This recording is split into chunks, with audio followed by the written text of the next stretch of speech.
નમસ્કાર, હું આસ્થા તિવારી જનાદેશ ન્યૂઝમાં તમારું સ્વાગત કરું છું। નજર કરીએ આજના મુખ્ય સમાચાર પર।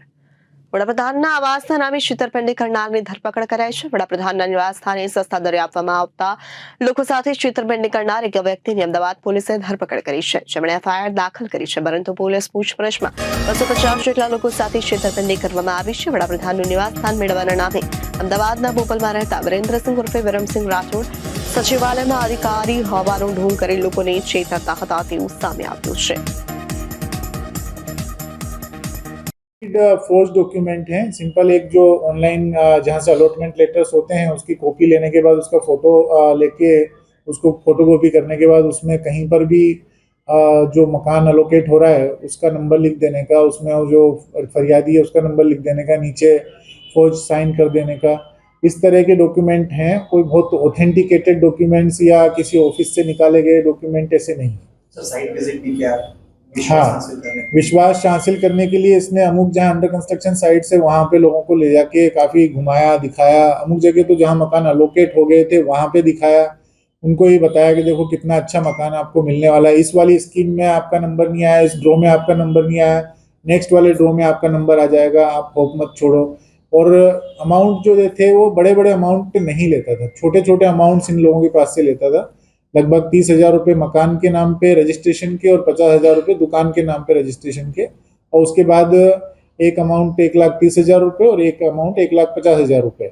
इस तरह से शुरुआती 2 लाख रुपए के आसपास का अमाउंट हर एक व्यक्ति से लेता था, और उसमें से फिर आगे ये बीच बीच में कभी भी किसी भी तरह से उनको बहाने बना बना के और टालता रहता। 250 जितने मामले सामने आ रहे हैं, इससे अहमदाबाद के ही लोगों से धोखाधड़ी हुई है, बाहर के भी हाँ, मोस्टली जो हैं वो हमारे जोन से रिलेटेड हैं, जिसमें वस्त्रापुर, थलतेज, सोला, नारायणपुरा, नवरंगपुरा, इन विस्तारों में जो लोग रहते हैं, निम्न मध्यम वर्ग के लोग रहते हैं, उन लोगों को ही इसने ज़्यादातर टारगेट किया है।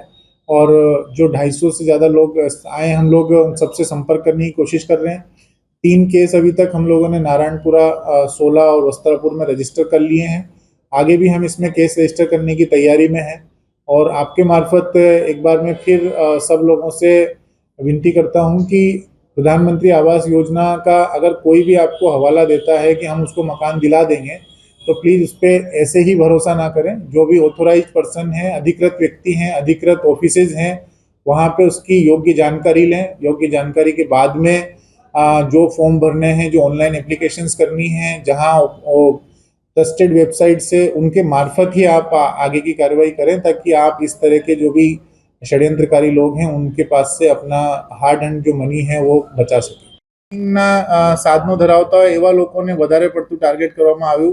એમાં ઇન્ટરેસ્ટિંગ બાબત છે કે જે અમારી પાસે જે બેન આવ્યા હતા એમનું પોતાનું સલૂન છે, અને સલૂનમાં ઘણા લોકો આવતા હોય, ઇન્ટરનલ વાતો ચાલતી હોય, કોઈને જરૂરિયાત હોય તો એ બાબતમાં વાત કરતો હોય।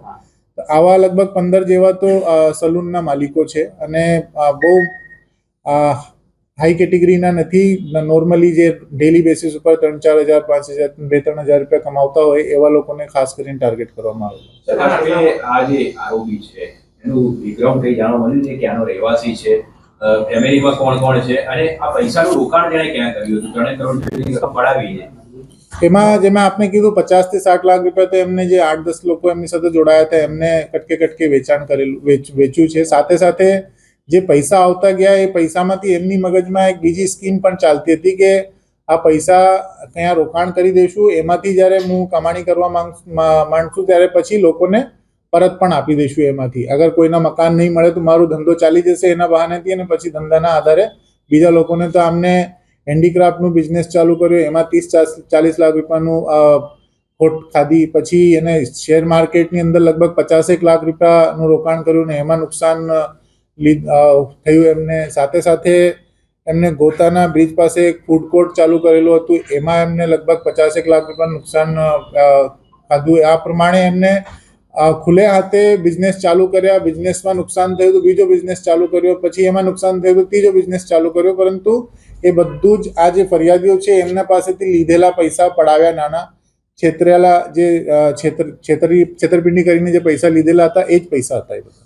બનાવટી ડોક્યુમેન્ટ બનાવ્યા છે તો એને રિલેટેડ હા, અમે એમાં જે જૂના બનાવ છે જે આપણે જુલાઈ પહેલાના છે, એ જુલાઈ પહેલામાં 465, 67, 71 ફોર્જ ડોક્યુમેન્ટનો ગુનો પણ દાખલ કર્યો છે અને નવા જે કેસીસ સામે આવ્યા છે આફ્ટર જુલાઈ એમાં અમે બીએનએસ પ્રમાણે પણ આ ફોર્જ ડોક્યુમેન્ટના ગુનાઓ દાખલ કર્યા છે. સાથે સાથે હજુ આપના મારફતે હું તમામ જે પણ લોકો આને જોઈને સાંભળી રહ્યા છે એમને રિક્વેસ્ટ કરવા માંગુ છું કે આ પ્રકારે જે કોઈ સરકારી યોજનાના બાબતમાં કોઈ વ્યક્તિ આપને કોઈ પણ પ્રકારનો વિશ્વાસ સંપાદિત કરવાનો પ્રયાસ કરતો હોય તો જે ઓથોરાઇઝ્ડ પર્સન હોય, સરકારી કચેરીઓ હોય, ઓથોરાઇઝ્ડ વેબસાઇટ્સ હોય ત્યાંથી જ આપને સંપર્ક કરીને પછી પોતાના જે હાર્ડ એન્ડ મની છે એ આપવી જોઈએ, કેમ કે એમાં લગભગ 250-થી વધારે લોકો જે છે ભોગ બન્યા છે અને આ બધા જ લોકો જે છે ડેલી બેસિસ ઉપર કમાણી કરીને ઘર ચલાવવાવાળા માણસો છે, એટલે એની બહુ જે ખૂન પસીનાની કમાઈ છે આવા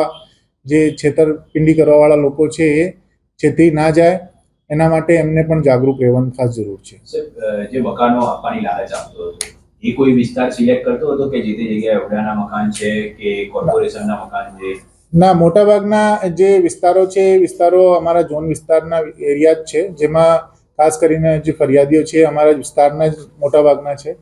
નોર્મલી જે કોઈ નવી સ્કીમ ચાલતી હોય ઓડાની અને EWSની ચાલતી હોય અથવા તો ગુજરાત હાઉસિંગની ચાલતી હોય, જ્યાં મકાન અંડર કન્સ્ટ્રક્શન હોય અને ત્યાં કોઈને અવર જવર કરવામાં કોઈ પણ પ્રકારની રોકટોક ના હોય, એટલે એ ત્યાં જે ફરિયાદી છે એમને બેધડક સાથે લઈ જઈને દેખાડવામાં અને એમને વિશ્વાસ સંપાદિત કરવા માટે આ બધા પ્રયાસો એનો ચાલતા જ હતા, જેનાથી લોકોને એકદમ વિશ્વાસ આવી જાય કે અચ્છા અહીંયા અમને મકાન મળશે અને બકાયદા જે લેટર છે એ લેટર ઇસ્યુ કરવામાં આવે એમને એ વિસ્તારનું. ધારો કે અત્યારના તબક્કામાં જે અમારે પાસે જે વિગત છે એ વિગતમાં સાયન્સ સિટી ઉપર જે ઓડાના PM પ્રધાનમંત્રી આવાસ યોજનાની સ્કીમના મકાનો બને છે એમાં પણ એમને અમુક લોકોને વિઝિટ કરાવેલી છે. સચિવાલયની ઓળખ આપી હતી કે એમાં કોઈ હોદ્દો કીધો હતો એની ગાડીમાં કે સરકારનો કે લોકોનો કે ના, એ એકચ્યુઅલી અમે આ બાબતની તપાસ કરી છે પ્રાથમિક રીતે. એ પ્રાથમિક તપાસમાં તો એવું સામે આવ્યું છે કે કોઈને એને સ્પષ્ટપણે એમ નથી કીધું કે હા આ ડિપાર્ટમેન્ટમાં કામ કરું. બસ આટલું કહેવામાં આવે કે હું પ્રધાનમંત્રી આવાસ યોજનાના જે મકાનો ફળવાય છે ત્યાં કામ કરું છું સચિવાલયમાં, તમને કોઈને જરૂર પડતી હશે તો મને કહેજો, હું તમારી મદદ કરી દઈશું. અને ત્યાં એકબીજા જે લોકો આવે એમને પછી સાહેબ તરીકે કે હું સાહેબ છું ત્યાં અને મારું વટ છે ત્યાં, એના લીધે હું તમને મકાન અપાઈ દેશું. નહીં, અત્યાર સુધી એવું કોઈ વિગત સામે આવી નથી. હજુ અમે એના રિમાન્ડ લઈશું ને આગળની તપાસમાં અમુક વસ્તુની તપાસમાં કદાચ એ વસ્તુ સામે આવે. योजना के तहत लोगों से पैसा लेकर मकान नहीं देने की बात सामने आ रही है, किस प्रकार से केस दर्ज किया गया है और क्या हकीकत सामने आई है? हमारे जोन 1 की ऑफिस में एक एप्लीकेंट आए थे बहन, उनका नाम है सीमाबेन भट्टी. उन्होंने अपनी जो भी कुछ डिटेल्स बताई, उस डिटेल्स के में काफ़ी चौंकाने वाली बातें सामने आई. एक व्यक्ति है वीरम सिंह उर्फे वीरेंद्र सिंह, जो अपने आप को साहब तरीके सबके सामने प्रस्तुत करता है. उस व्यक्ति ने इन बहन से लगभग 18 लाख रुपए लिए और ऐसा बताया कि मैं प्रधानमंत्री आवास योजना का मकान उनको दिलवा दूंगा. बेसिकली उनको विश्वास दिलाने के लिए इसने एक डॉक्यूमेंट को फोर्ज किया. उसमें इनको वो लेटर दिखाया कि ये देखिए आपका लेटर जिसके अंदर आपको मकान अलोकेट हो गया है. उनको जगह के लिए भरोसा दिलाने के लिए जहाँ पे अंडर कंस्ट्रक्शन साइट्स थी प्रधानमंत्री आवास योजना की, उन पर जाके दिखाने का कोशिश की ताकि उससे उन लोगों को भरोसा हो जाए कि इस जगह पे हम लोगों को मकान मिलने वाला है. और इस तरह से ये एकमात्र किस्सा नहीं है. उन बहन ने जो ये बात हमारे सामने की है उसकी वजह से आज हमारे पास में लगभग जो डिटेल्स आई है उसमें 250 से ज़्यादा लोगों के साथ इस आरोपी ने इस तरह का जो है वो षड्यंत्र करके उनके पैसे लिए हैं. इसमें कुछ लोग सामने आए हैं साथ में जो लोग इसकी मदद कर रहे थे. कुछ लोग इंटेंशनली मदद कर रहे थे, कुछ लोग जो है अनइंटेंशनली मदद कर रहे थे. इंटेंशनली इस तरीके से कि उन लोगों को भी कुछ अमाउंट जो है ये दे देता था, ट्रांसफ़र कर देता था जब कोई किसी को ग्राहक के तौर पे लेके आता था. अनइंटेंशनल इस तरह से कि किसी को अपने रिश्तेदार को कोई मकान दिलाना है और ये इसके संपर्क में आता था तो वो 1, 2, 4 लोगों को इससे संपर्क करा देता था, पर उसका कोई भी जो फाइनेंशियल लाभ वो खुद नहीं लेता था. इस तरह से हमारे सामने 8-10 लोग आए हैं, उनके अकाउंट्स में पैसा ट्रांसफ़र हुआ है. पैसों का जो ट्रांजैक्शन हुआ है ऑनलाइन और कैश दोनों तरीके से हुआ है. टोटल अमाउंट इसमें अभी तक जो सामने आया है वो लगभग 3 करोड़ से ज़्यादा का अमाउंट जो है वो ट्रांसफ़र हुआ है। और ये सारे ही लोग जो हैं निम्न मध्यम वर्ग के लोग हैं, जिन लोगों का डेली बेसिस पे अर्निंग है, और ऐसे लोगों को इसने जो है वो अपने षड्यंत्र के तहत फंसाकर उनको वित्तीय नुकसान पहुंचाया है। सर, आरोपी मूल कहाँ का रहने वाला है, अहमदाबाद में कब से आया है और कितने समय से ये इस तरह से धोखाधड़ी कर रहा था? जो आरोपी है वो पढ़ा लिखा है। पहले इसने अपने आप को बताया कि जीपीएससी की तैयारी कर रहा था। बेसिकली ये खांबा अमरेली का रहने वाला है, और इसने किसी एक जगह कैफ़े पे जब सुना किसी को कि इस तरह से मकान के लिए उनको ज़रूरत है, तो इसने अपने दिमाग में ये पूरा का पूरा षड्यंत्र तैयार किया। और एक दो बार जब ये सक्सेसफुल हुआ तो फिर इसके बाद ये लगातार करता चला गया, और इतने सारे लोगों के साथ में इसने षड्यंत्र रच के इन सब लोगों का वित्तीय नुकसान किया। इसने इन पैसों से काफ़ी अलग अलग तरह के बिजनेसेस चालू करने का और उससे फ़ायदा कमाने का सोचा। कुछ लोगों को विश्वास दिलाने के लिए ये भी कहता था कि अगर आपको मकान नहीं मिला तो मैं आपके पैसे वापस दे दूंगा, और कुछ अमाउंट पार्शल वे में इसने अमुक लोगों को दिया भी सही, जिससे अगर कोई लोग एक दूसरे से इंटरनली कनेक्ट हों या कम्युनिकेट करें तो उनको ये भरोसा हो जाए कि नहीं, ये बात जो बोलता है वो सही बोलता है। अमुक बाबत में ऐसा भी ध्यान में आया है कि इसने कई लोगों को सरकारी ऑफिसेज में बुला के वहाँ पे थोड़ी देर बिठा के वहाँ पे जो भी डॉक्यूमेंट्स सच्चे झूठे उनके ऊपर साइन करा के उनको फॉर्म फिलअप करवा के इस तरह का विश्वास संपादित करने की कोशिश की कि आप एकदम सही जगह पे हैं और आपका जो काम है वो समय में हो जाएगा। एक जो इसको बड़ा एडवांटेज मिला इस सब चीज़ में वो था कि लगभग जितनी भी इस तरह की आवास योजनाएं होती हैं उनके कंस्ट्रक्शन में 2 से 2.5 साल का समय लगता है, और उस वजह से ये पूरा का पूरा इसका मानसिकता है, जो विकृत मानसिकता है, ये 2-2.5 साल तक लगातार चलती रही। ये लगभग साल 2000 के बाद से ही अपने प्रयास कर रहा है। सर, ये डॉक्यूमेंट्स कैसे लोगों को देता था? पुलिस कमिश्नर अनुपम सिंह गहलोत साहेब तथा संयुक्त पुलिस कमिश्नर क्राइम રાઘવેન્દ્ર વત્સ સાહેબની સૂચના અને એસઓજી ડીસીપીની રાજેન્દ્ર સિંહ નકુમ સાહેબની માર્ગદર્શન હેઠળ સુરત એસઓજી પોલીસ ઇન્સ્પેક્ટર નાવની સાથે શિપાલ આરટીઓ 4 રસ્તા ખાતે ડ્રગ ટેસ્ટિંગ કિટ વડે ચેકિંગ કરવામાં આવ્યું, તેમજ પાલ વિસ્તારમાં આવેલા આશરે 20 થી વધુ પાન ગલ્લામાં ચેકિંગ હાથ ધરી તપાસ કરતા કોઈ ગુનાહિત જણાવવામાં નથી આવ્યું।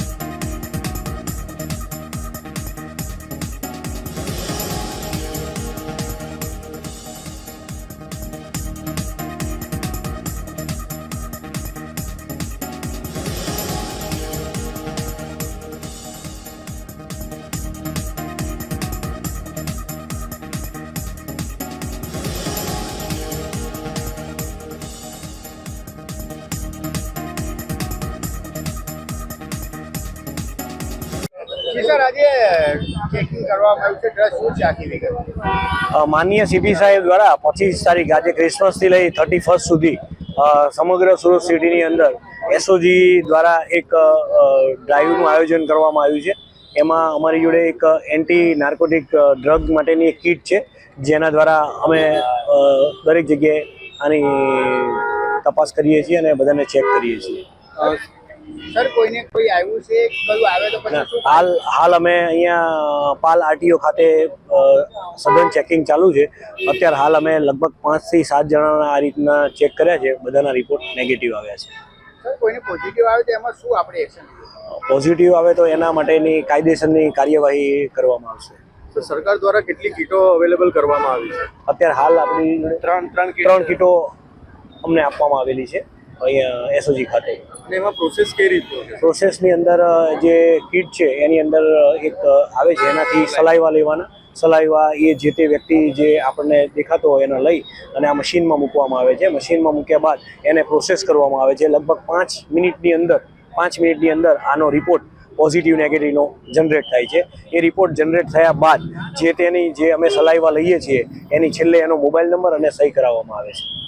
સુરતમાં ઓનલાઈન મોબાઈલ એસેસરીઝના નામે વેપારીનું અપહરણ કરાયું। કારમાં અપહરણ કરી 1 કરોડની ખંડણી માંગી હતી। કાપોદ્રા 4 રસ્તા પાસેથી કરવામાં આવ્યું હતું અપહરણ। તું બુકે છે, તારી પાસે રાજકોટથી 10 કરોડ આવ્યા છે તેમ કહી અપહરણ કરાયું હતું। વેપારી પાસેથી ખંડણી માંગી અબ્રામા ગામ પાસે છોડી દેવાયો હતો। આ સમગ્ર મામલે વેપારીએ પોલીસ ફરિયાદ કરી છે। સટ્ટાના બાકી 2.50 લાખની ઉઘરાણીમાં અપહરણ કર્યા હોવાનું પોલીસ તપાસમાં સામે આવ્યું છે। ઓસ્ટ્રેલિયાના દીપેને 10 કરોડ રૂપિયા આસપાસે આવ્યા હોવાનું જણાવ્યું હતું. ફોન કરી જણાવતા બાકી રહેલ રૂપિયા મળવાની આરોપી ખુશાલની આશા જાગી હતી. પોલીસે ખુશાલ, રમેશ સાવલિયા, હાર્દિક મધુ ખમણ, કેવલ ભરત કાકડિયાની કરી અટકાયત. તારીખ 24/12/2024 ના રોજ બપોરે આશરે 1:50 વાગે 13:50 વાગે પોલીસ કંટ્રોલ રૂમમાં એક ફોન જાય છે કે પોલીસ મદદની જરૂર છે.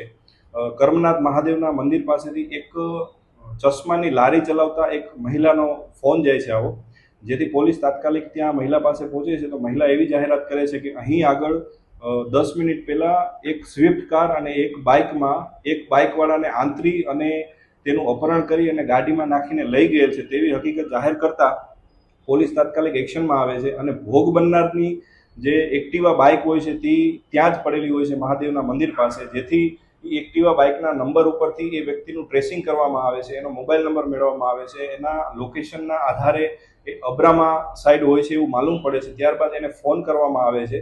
અપહરણકર્તાઓએ એને અબ્રામા રોડ ઉપર મારી અને ઉતારી દીધેલો હોય છે, તેથી તાત્કાલિક પોલીસ ટીમ ત્યાં મોકલવામાં આવે છે અને ભોગ બનનારને પોલીસ સ્ટેશન લાવવામાં આવે છે. ભોગ બનનાર એવી જાહેરાત કરે છે, ભોગ બનનારનું નામ આકાશ કુકડિયા હોય છે, તે માતાવાડી વિસ્તારમાં રહે છે અને નાના વરાછા કાપોદ્રા પોલીસ સ્ટેશનની હદમાં ઇલેક્ટ્રોનિક્સની ઓનલાઈન ડિલિવરીની દુકાન ચલાવે છે.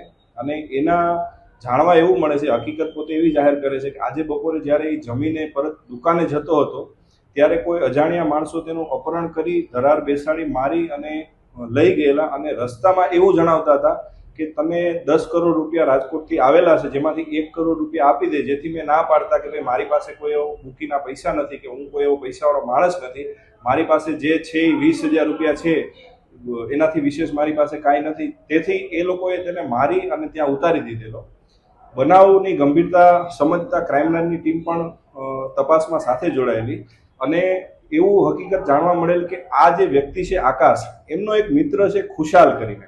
એ ખુશાલને આની સાથે પૈસાની લેતી દેતી હશે અને પૈસાની લેતી દેતીમાં આ સમયસર પૈસા જે ભોગ બનનાર છે એ આપતો નહીં હોય, જેથી કરીને એમના એક મિત્ર જનકને એને વાત કરેલી કે ભાઈ આ મારો મિત્ર મને પૈસા નથી આપતો, તમે મને પૈસા ઘટાડી દો અને વધારાના પૈસા જો મળે તો તમે રાખજો. જેથી જનકે તેના અલગ અલગ મિત્રોને બોલાવી અને આ એક ષડયંત્ર રચેલું કે ભાઈ આનું અપહરણ કરી અને આને મારી કૂટી અને આની પાસેથી પૈસા ઘટાવીએ. બનાવની ડિટેક્શન રાત્રે થયેલું, જેથી આરોપીના નામ પણ રાત્રે ખુલી ગયેલા, જેથી જુદી જુદી ટીમો બનાવી અને મહેનત કરી અને એમાંથી 3 આરોપીઓને રાત્રે પકડી લીધેલ છે. એ આરોપી પૈકી જે મુખ્ય આરોપી છે ખુશાલ રમેશભાઈ સાવલિયા, કે જેણે આ આખું ષડયંત્ર રચેલું, એને પકડવામાં આવેલું છે. એક હાર્દિક મધુભાઈ ખુમાણ છે જેને પકડવામાં આવેલું છે, જે અપહરણ કરવામાં સામેલ હતો, અને એક કેવલ ભરતભાઈ કાકડિયા છે. આ 3 આરોપીને ગણતરીના કલાકોમાં જ પોલીસે પકડી લીધેલ છે. સુરતના કુડાદરા વિસ્તારમાં આગની ઘટના સામે આવી છે. ગુજરાત ગેસ પાઇપલાઇન કામ કરતી વેળાએ આગની ઘટના બની હતી. જોતામાં આગે વિકરાળ સ્વરૂપ ધારણ કરતા આજુબાજુની દુકાનો આગની ચપેટમાં આવી હતી. આગ લાગતા 3 જેટલા કામદારો દાઝ્યા હતા. 3 કામદારોને 108ના મદદે સ્મીયર હોસ્પિટલ ખસેડાયા હતા. ફાયર દ્વારા પાણીનો મારો ચલાવતા આગ પર કાબુ મેળવાયો હતો.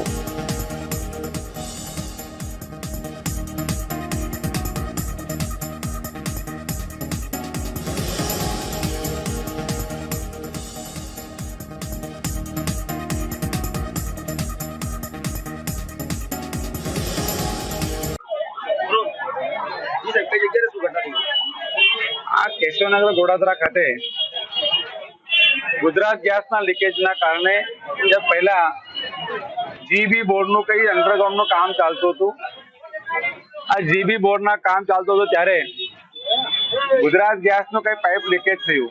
આ લીકેજ થયા પછી તસવીર પાર્કિંગ થઈને પાર્કિંગની આગ ભડકી.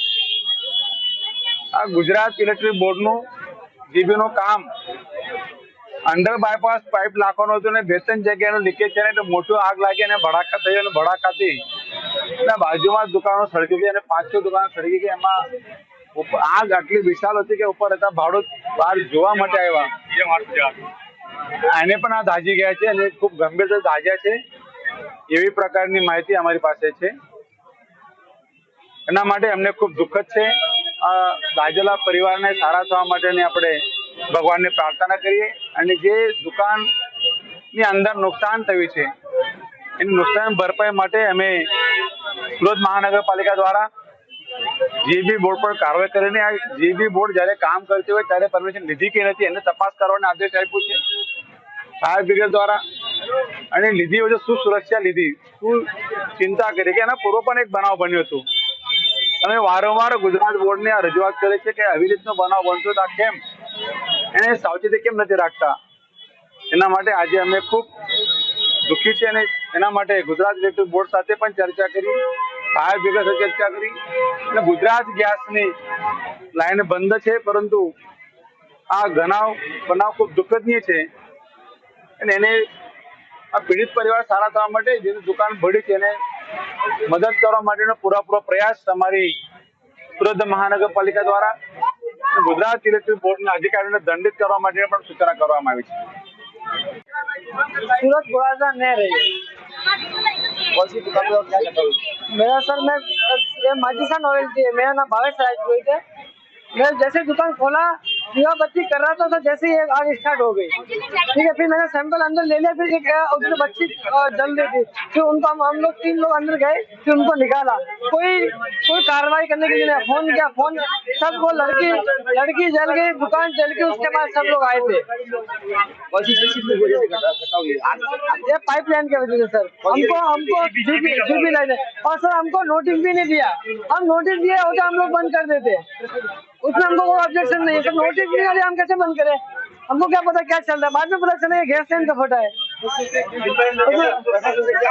हमारी मांग है सर हमारा जो नुकसान हो उसकी आप भरपाई कर दीजिए बस. हमारा और 4 लोग घायल है, 1 साल की बच्ची है वो पूरी जल गई है, पूरी क्रिटिकल कंडीशन में. अब हालत देखो आप, हम लोग खुद डर गए थे बच्ची की हालत देख के.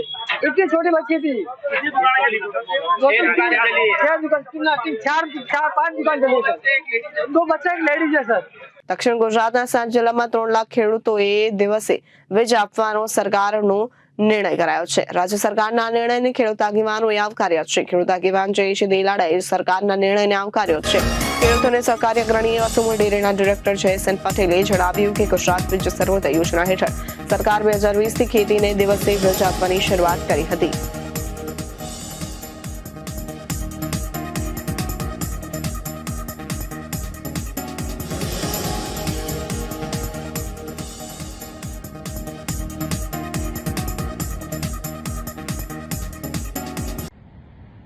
ખેડૂતોને ખાસ કરીને ગુજરાતમાં જે રીતની સ્થિતિ હતી કે દિવસે 1 અઠવાડિયું વીજળી અને 1 અઠવાડિયું રાતે વીજળી, એને કારણે રાતે ઠંડી હોય અને ખાસ કરીને જંગલી જાનવરોનો પણ ભારે ત્રાસ હોય અને સાપના ડોકા છોડીને રાતે વીજળી વાળવાની ખેડૂતો માટે ખૂબ જ મુશ્કેલી હતી.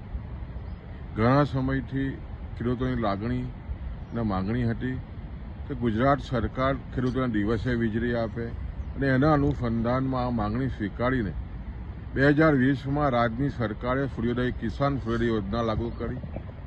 આજે તમે જો તો આદરણીય મુખ્યમંત્રી ભૂપેન્દ્રભાઈ પટેલની આગેવાનીમાં અને ખાસ કરીને ઉર્જા મંત્રીએ જે રીતે કામગીરી કરી છે એને કારણે દક્ષિણ ગુજરાતમાં લગભગ 3 લાખથી વધારે ખેડૂતોના ખેતરોમાં દિવસે વીજળી આવી છે.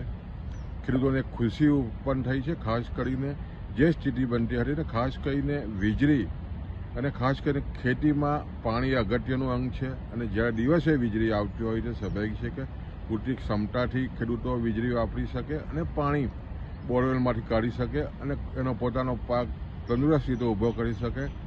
આ જે નિર્ણય કરવામાં આવ્યો છે એને કારણે સમગ્ર દક્ષિણ ગુજરાતના ખેડૂતોમાં એક આનંદની લાગણી છે. ગુજરાતના ખેડૂતોમાં આનંદની લાગણી છે કે ખેડૂતો માટે સંવેદનશીલ નિર્ણય આ સરકારે કર્યો છે. ઘણા વખતની માગણી હતી. કિસાન સૂર્યોદય યોજનામાં આદરણીય મુખ્યમંત્રીએ જે નિર્ણય કર્યો છે અને તમામ ખેતરોમાં દિવસે વીજળીની જે વાત સ્વીકારી છે અને આપવામાં આવી રહી છે, ખૂબ જ તંદુરસ્ત નિર્ણયને અમે ખૂબ જ આવકારીએ છીએ. સીએમ અતિશીએ દાવો કર્યો છે કે ભાજપ કોંગ્રેસના ઉમેદવારોની ફંડિંગ કરી રહી છે. અજય મકાન સામે કાર્યવાહી થવી જોઈએ. દિલ્હીની રાજનીતિમાં સીએમ આતિશી કોંગ્રેસ આપને હરાવવા અને ભાજપને જીતાડવા માટે ગઠબંધન કર્યું. જો તેમ ન હોય તો કોંગ્રેસ 24 કલાકની અંદર અજય મકાન સામે કાર્યવાહી કરવી જોઈએ. દિલ્હીના મુખ્યમંત્રીએ આતિશી એટલે કે કોંગ્રેસ પર જોરદાર પ્રહાર કર્યા છે. તેમણે કહ્યું છે કે સત્તાવાર સૂત્રો પાસેથી જાણવા મળી રહ્યું છે કે ભાજપ કોંગ્રેસના ઉમેદવારને ફંડ આપી રહી છે. આમાં સંદીપ દીક્ષિત, ફરહાદ સુરી મુખ્ય આરોપી છે, જેમને ભાજપ તરફથી કરોડોનું ફંડ મળી રહ્યું છે. ये बिल्कुल साफ हो गया है कि दिल्ली के चुनाव के लिए कांग्रेस ने भारतीय जनता पार्टी से साठगांठ कर ली है। ये बिल्कुल साफ हो गया है। कल कांग्रेस के एक बड़े नेता अजय माकन जी कहते हैं अरविंद केजरीवाल जी एंटी नेशनल है। मैं कांग्रेस पार्टी से पूछना चाहती हूं, आपने आज तक भारतीय जनता पार्टी के किसी भी नेता के खिलाफ ऐसा आरोप लगाया क्या? उन पे ये सवाल उठाए क्या? नहीं उठाए। लेकिन आज कांग्रेस पार्टी आम आदमी पार्टी पे, अरविंद केजरीवाल जी पे एंटी नेशनल होने के आरोप लगा रही है। दूसरा उनका जो कृत है, कल कांग्रेस पार्टी ने अरविंद केजरीवाल जी के खिलाफ और मेरे खिलाफ एक एफआईआर दर्ज कराई। क्यों? बीजेपी के खिलाफ क्या आज तक कांग्रेस ने कोई कंप्लेंट करी, कोई एफआईआर करवाई है? नहीं करवाई। लेकिन आम आदमी पार्टी के नेताओं के खिलाफ करवा रहे हैं। तीसरी बात, हमें आधिकारिक सूत्रों से पता चला है कि कांग्रेस के जो प्रत्याशी हैं उनका चुनाव का खर्चा भारतीय जनता पार्टी से आ रहा है। भारतीय जनता पार्टी कांग्रेस के प्रत्याशियों की फंडिंग कर रही है। इसमें प्रमुख संदीप दीक्षित जी हैं, जिनको भारतीय जनता पार्टी से ऐसा सुनने में आया है कि फंड मिल रहा है। इनमें प्रमुख फरहाद सूरी हैं, जो जंगपुरा से चुनाव लड़ रहे हैं और सुनने में आया है कि उनको भारतीय जनता पार्टी से करोड़ों में फंड आ रहा है। तो आज हम कांग्रेस पार्टी से ये पूछना चाहते हैं कि वो दिल्ली में भारतीय जनता पार्टी को क्यों चुनाव लड़वा रहे हैं। अगर उन्हें आम आदमी पार्टी से दिक्कत है, अगर उन्हें लगता है हम एंटी नेशनल हैं, तो लोकसभा चुनाव में उन्होंने गठबंधन में चुनाव क्यों लड़ा? क्यों अरविंद केजरीवाल से प्रचार करवाया? यह बिल्कुल साफ हो गया है कि दिल्ली के चुनाव में कांग्रेस के दिल्ली के नेताओं ने भारतीय जनता पार्टी से साठगांठ कर ली है। आम आदमी पार्टी को हराने के लिए साठगांठ करी है, भारतीय जनता पार्टी को जिताने के लिए साठगांठ करी है। अगर कांग्रेस पार्टी भारतीय जनता पार्टी को नहीं जिताना चाहती, अगर उनकी भारतीय जनता पार्टी से साठगांठ नहीं है, तो फिर वो अगले 24 घंटे में अजय माकन के खिलाफ एक्शन ले, जिन्होंने अरविंद केजरीवाल जी को एंटी नेशनल कहा। वो यूथ कांग्रेस के नेताओं के खिलाफ एक्शन ले, जिन्होंने अरविंद केजरीवाल जी और मेरे खिलाफ एफआईआर दर्ज कराई। कांग्रेस के नेता दिल्ली वालों को बताएं कि संदीप दीक्षित जी, फरहाद सूरी जी का चुनाव लड़ने का पैसा कहां से आ रहा है। और अगर कांग्रेस पार्टी अपने नेताओं के खिलाफ एक्शन नहीं लेती है, तो फिर आम आदमी पार्टी इंडिया गठबंधन के बाकी सभी घटक दलों से बात करेगी कि कांग्रेस पार्टी के साथ अब एक अलायंस में नहीं रहा जा सकता। अरविंद जी, जिस तरह से आप लोग दो कैंडिडेट का जिक्र कर रहे हैं, संदीप दीक्षित और फरहाद सूरी, इनको चुनाव लड़ने का पैसा भारतीय जनता पार्टी दे रही है, ऐसे सूत्रों से आप लोगों को खबर मिल रही है। क्या ये नहीं दिखा रहा है कि आप लोग इस बात से सशंकित हैं कि ऐसे लोग चुनाव मैदान में आ रहे तो आप लोग हार जाएंगे?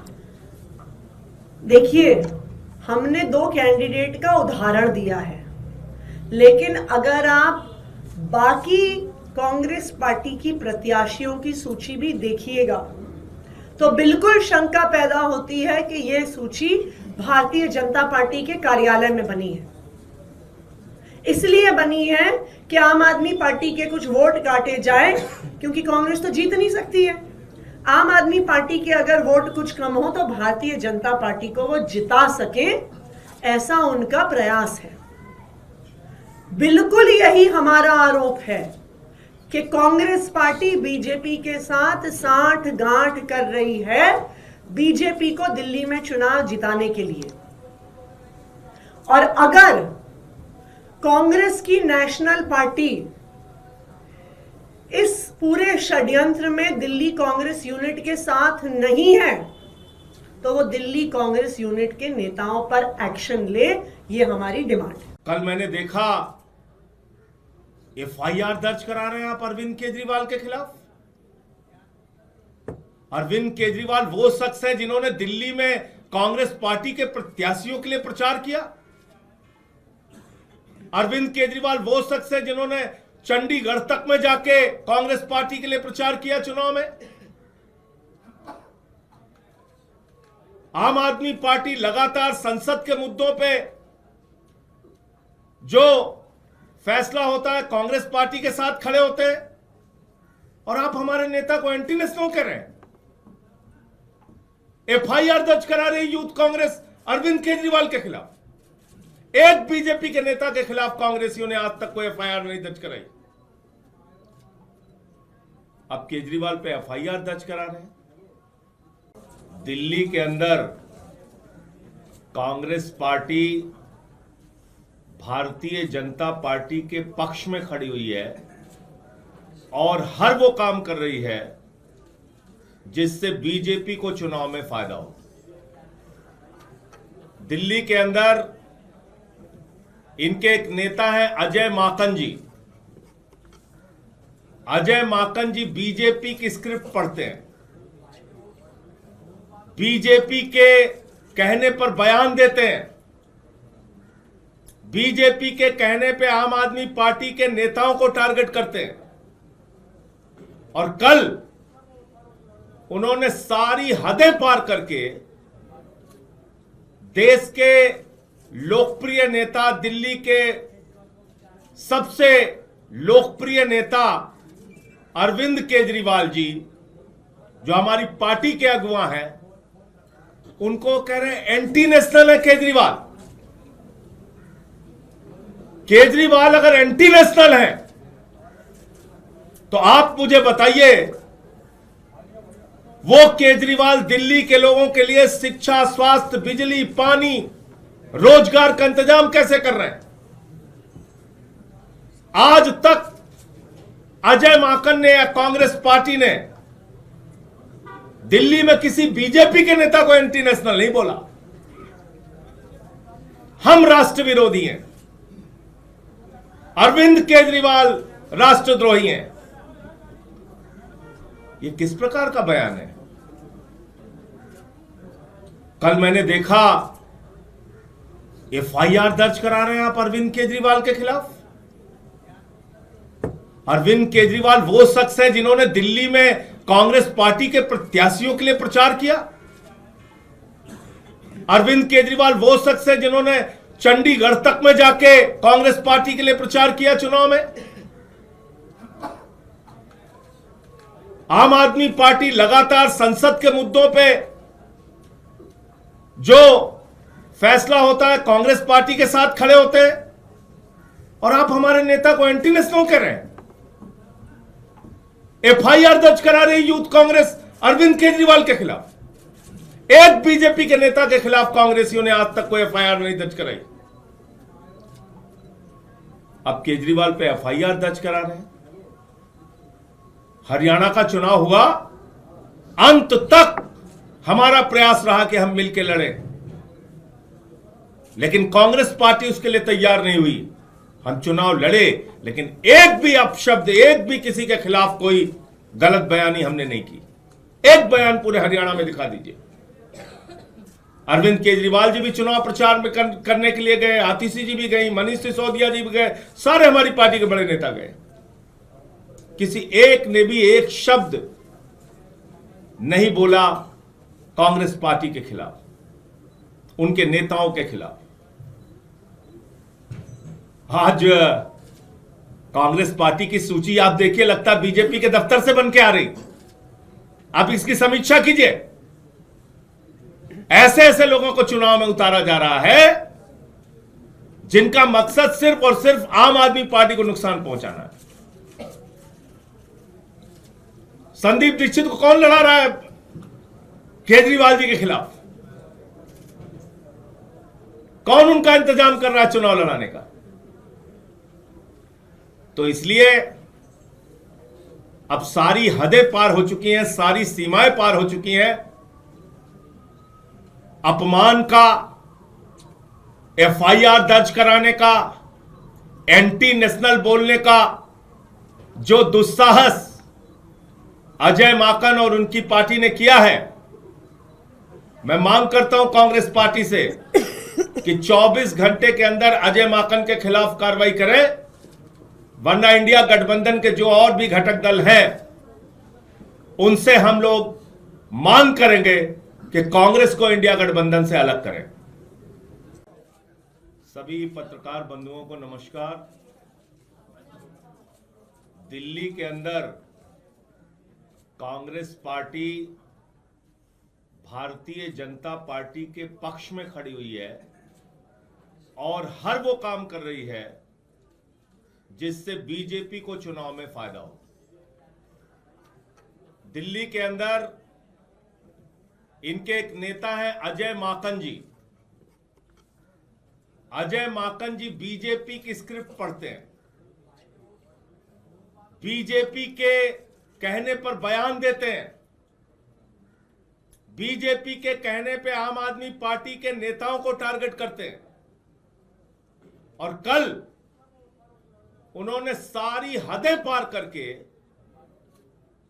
देश के लोकप्रिय नेता, दिल्ली के सबसे लोकप्रिय नेता अरविंद केजरीवाल जी, जो हमारी पार्टी के अगुवा हैं, उनको कह रहे हैं एंटी नेशनल है केजरीवाल। केजरीवाल अगर एंटी नेशनल है तो आप मुझे बताइए, वो केजरीवाल दिल्ली के लोगों के लिए शिक्षा, स्वास्थ्य, बिजली, पानी, रोजगार का इंतजाम कैसे कर रहे हैं? आज तक अजय माकन ने या कांग्रेस पार्टी ने दिल्ली में किसी बीजेपी के नेता को एंटी नेशनल नहीं बोला। हम राष्ट्र विरोधी हैं, अरविंद केजरीवाल राष्ट्रद्रोही हैं। ये किस प्रकार का बयान है?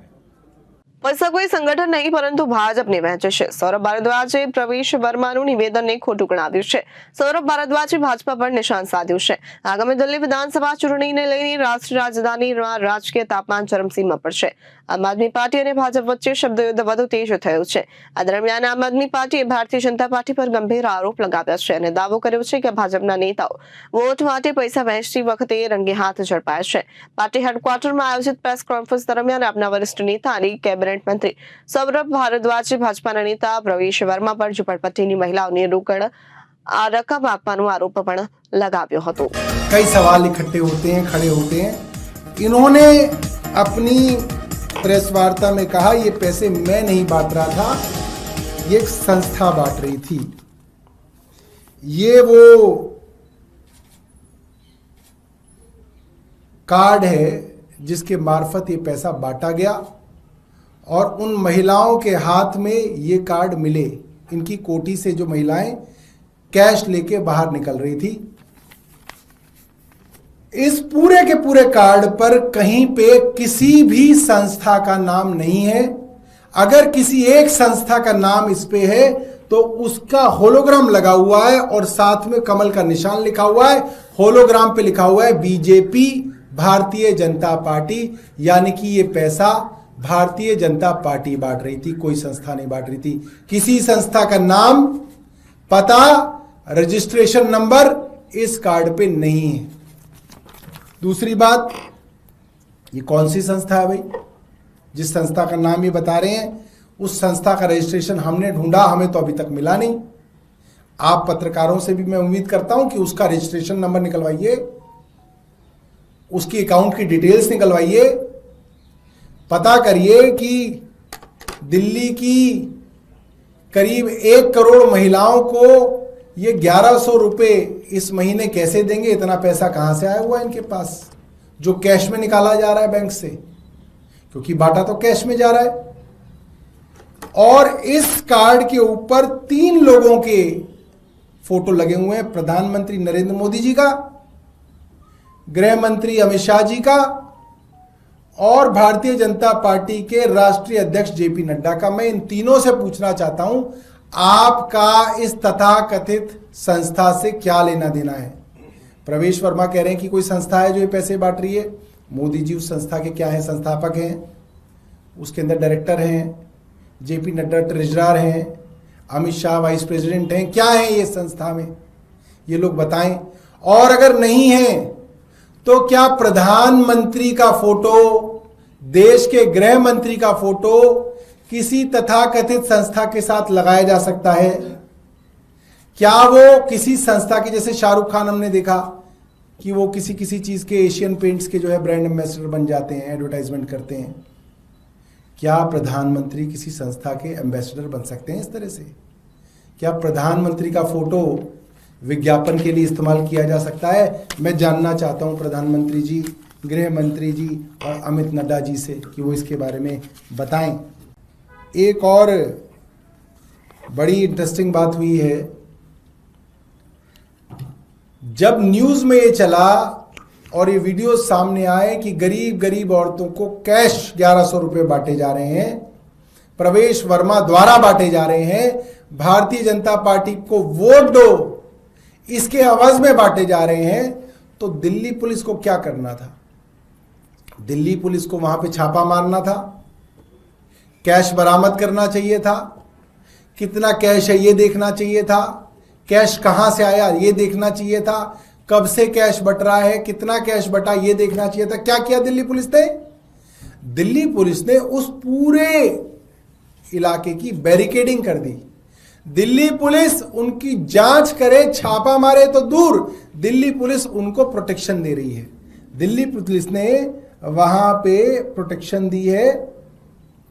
इसका मतलब साफ है, भारतीय जनता पार्टी ने जिस जोर शोर से कहा कि उनके पोस्टर बॉय प्रवेश वर्मा अरविंद केजरीवाल जी के खिलाफ चुनाव लड़ेंगे, आज ये बात साफ हो गई, भारतीय जनता पार्टी अपनी हार मान चुकी है। जिस आदमी के बारे में कहा जा रहा था कि ये भारतीय जनता पार्टी के सीएम फेस बनेंगे, अरविंद केजरीवाल खिलाफ लड़ेंगे, वो चुनाव लड़ने से पहले अपने हथियार डाल चुके हैं और अब 1100 रुपए देके वोट खरीदने की कोशिश कर रहे हैं। मुझे लगता है कि आज दिल्ली के लोगों में मैसेज बिल्कुल साफ है और कई लोग आज ये कह रहे हैं कि इन्होंने जो पैसा बांटा वो ले लेंगे मगर वोट वहीं देंगे जहां उनका मन करेगा। आज सुबह भारतीय जनता पार्टी के पोस्टर बॉय प्रवेश वर्मा अपनी मेंबर ऑफ पार्लियामेंट की कोठी जो उन्होंने खाली नहीं की है उसमें कैश बांटते हुए रंगे हाथों पकड़े गए हैं। गरीब गरीब झुग्गी झोपड़ी की औरतों को प्रवेश वर्मा के घर पे बुलाया गया और वहां पे भारतीय जनता पार्टी को वोट देने के नाम पे 1100 रुपए कैश के पैकेट बांटे गए और रंगे हाथों भारतीय जनता पार्टी पकड़ी गई। एक जल्दबाजी में की हुई प्रेस वार्ता जो प्रवेश वर्मा ने की, मैं प्रवेश साहिब सिंह वर्मा इसलिए नहीं कहता क्योंकि जाटों के यहां इस तरह के नाम नहीं रखे जाते हैं। लड़के का नाम राजीव गोलैया, बाप का नाम प्रताप गोलैया। कोई राजीव गोलैया, राजीव प्रताप गोलैया नहीं लिखता नाम। ये तो इसलिए लिखा गया इन्होंने ताकि इनको पहचाने लोग, कम से कम साहिब सिंह वर्मा के बेटे हैं और आज इन्होंने अपने पिताजी द्वारा कमाई हुई सारी इज्जत पे बट्टा लगा दिया। इन्होंने जो बदनामी आज अपने पूरे कुल की है, मुझे लगता नहीं कि इतनी बदनामी किसी बेटे ने अपने पिता की होगी। साथियों, आज जो खबर भारतीय जनता पार्टी के बारे में पता चली है, दुनिया की सबसे बड़ी पार्टी होने का दम भरने वाली भारतीय जनता पार्टी देश की सबसे नई राष्ट्रीय पार्टी के खिलाफ चुनाव लड़ते हुए आज इतनी हतोत्साहित हो गई है, आज उनके पैर इस तरह से दिल्ली में उखड़ गए हैं कि वो वोट लेने के लिए खुल्लम खुल्ला कैश बांट रहे हैं। अभी तो चुनाव की तारीखों का अनाउंसमेंट भी नहीं हुआ है। वो भारतीय जनता पार्टी जो दिल्ली बदलने की बात कर रही है, ऐसी तो ना थी हमारी दिल्ली कह रही है, आज वो रंगे हाथों वोट के लिए पैसे देती हुई पकड़ी गई है। પ્રધાનમંત્રી નરેન્દ્ર મોદી મધ્યપ્રદેશના ખજુરોહમાં કેન બતાવા નદીને જોડતી રાષ્ટ્રીય યોજનાનો શિલાન્યાસ કર્યો। ભૂતપૂર્વ વડાપ્રધાન શ્રી અટલ બિહારી વાજપેયીની 100મી જન્મજયંતિના અવસરે વડાપ્રધાન નરેન્દ્ર મોદીએ મધ્યપ્રદેશના ખજુરોહમાં અનેક વિકાસ પરિયોજનાનું ઉદ્ઘાટન અને શિલાન્યાસ કર્યું। આ પ્રસંગે સભાને સંબોધતા શ્રી મોદીએ ભારત અને વિશ્વના ખ્રિસ્તી સમુદાયને નાતાલની શુભકામના પાઠવી। મુખ્યમંત્રી ડોક્ટર મોહન યાદવની આગેવાની હેઠળ મધ્યપ્રદેશના સરકારને તેની રચનાનું 1 વર્ષ પૂર્ણ કર્યું છે। તેને યાદ કરતા મોદીએ રાજ્યના લોકોને અભિનંદન પણ પાઠવ્યા। સાથે છેલ્લા 1 વર્ષમાં હજારો કરોડ રૂપિયાથી વધુના નવા ઇન્ફ્રાસ્ટ્રક્ચર પ્રોજેક્ટના અમલીકરણ સાથે વિકાસના કારણે વેગ કરતા પ્રધાનમંત્રીએ કહ્યું કે આજે ઐતિહાસિક કેન બેતવા નદી અંતકરણી પ્રોજેક્ટ, દોધન ડેમ અને ઓમકારેશ્વર ફ્લોટિંગ સોલાર પ્રોજેક્ટ મધ્યપ્રદેશના પ્રથમ અને સૌર ઉર્જા પ્લાન્ટનો શિલાન્યાસ કરવામાં આવ્યો છે। हमेशा से अव्वल रहा है और मैं खजुराहो आया हूं और पर्यटन की चर्चा ना करूं, ऐसा भला हो सकता है क्या? पर्यटन एक ऐसा सेक्टर है जो युवाओं को रोजगार भी देता है और देश की अर्थव्यवस्था को भी ताकत देता है। अब जब भारत दुनिया की तीसरी बड़ी आर्थिक शक्ति बनने जा रहा है, तो दुनिया में भारत को लेकर जिज्ञासा बढ़ी है। आज दुनिया भारत को जानना चाहती है, समझना चाहती है।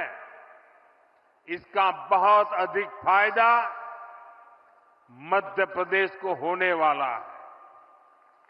हाल में एक अमेरिकी अखबार में एक रिपोर्ट छपी है, हो सकता है मध्य प्रदेश के अखबारों में भी अब वो नजर आई हो।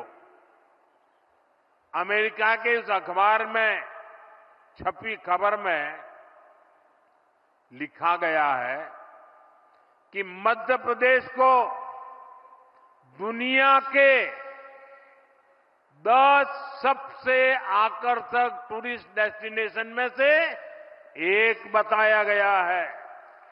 दुनिया के टॉप 10 में एक मेरा मध्य प्रदेश। मुझे बताइए, हर मध्य प्रदेश वासी को खुशी होगी कि नहीं होगी? आज का गौरव बढ़ेगा कि नहीं बढ़ेगा? आपका सम्मान बढ़ेगा कि नहीं बढ़ेगा? आपके यहां टूरिज्म बढ़ेगा कि नहीं बढ़ेगा? गरीब से गरीब को रोजगार मिलेगा कि नहीं मिलेगा? साथियों, केंद्र सरकार भी लगातार प्रयास कर रही है कि देश और विदेश के सभी पर्यटकों के लिए सुविधाएं बढ़े, यहां आना जाना आसान हो। विदेशी पर्यटकों के लिए हमने ई वीजा जैसी योजना बनाई है। भारत में जो हेरिटेज और वाइल्ड लाइफ टूरिज्म है, उसको विस्तार दिया जा रहा है। यहां मध्य प्रदेश में तो इसके लिए अभूतपूर्व संभावनाएं हैं। खजुराहो के इस क्षेत्र में ही देखिए, यहां इतिहास की, आस्था की अमूल्य धरोहरें हैं। कंदरिया महादेव, लक्ष्मण मंदिर, 64 योगिनी मंदिर, अनेक आस्था स्थल है। भारत के पर्यटन का प्रचार करने के लिए हमने देश भर में G20 की बैठकें रखी थी। एक बैठक यहां खजुराहो में भी हुई थी। इसके लिए खजुराहो में एक अत्याधुनिक अंतर्राष्ट्रीय सम्मेलन केंद्र भी बनाया गया। साथियों, केंद्र सरकार की स्वदेश दर्शन योजना के तहत मध्य प्रदेश को सैकड़ों करोड़ रुपए दिए गए हैं ताकि यहां इको टूरिज्म सुविधाओं का, पर्यटकों के लिए नई सुविधाओं का निर्माण हो सके। आज सांची और अन्य बौद्ध स्तंभों को बौद्ध सर्किट से जोड़ा जा रहा है। गांधी सागर, ओमकारेश्वर डैम, इंदिरा सागर डैम, भेड़ाघाट, बाणसागर डैम, ये इको सर्किट का हिस्सा है। खजुराहो, ग्वालियर, ओरछा, चंदेरी, मांडू ऐसे स्थलों को हेरिटेज सर्किट के रूप में कनेक्ट किया जा रहा है। पन्ना नेशनल पार्क को भी वाइल्ड लाइफ सर्किट से जोड़ा गया है। बीते वर्ष तो पन्ना टाइगर रिजर्व में ही करीब 2.5 लाख पर्यटक आए हैं। मुझे खुशी है कि यहां जो लिंक नहर बनाई जाएगी उसमें पन्ना टाइगर रिजर्व के जीवों का भी ध्यान रखा गया है।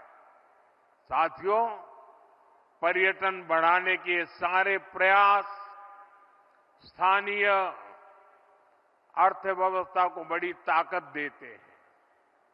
जो पर्यटक आते हैं वे भी यहां का सामान खरीदते हैं।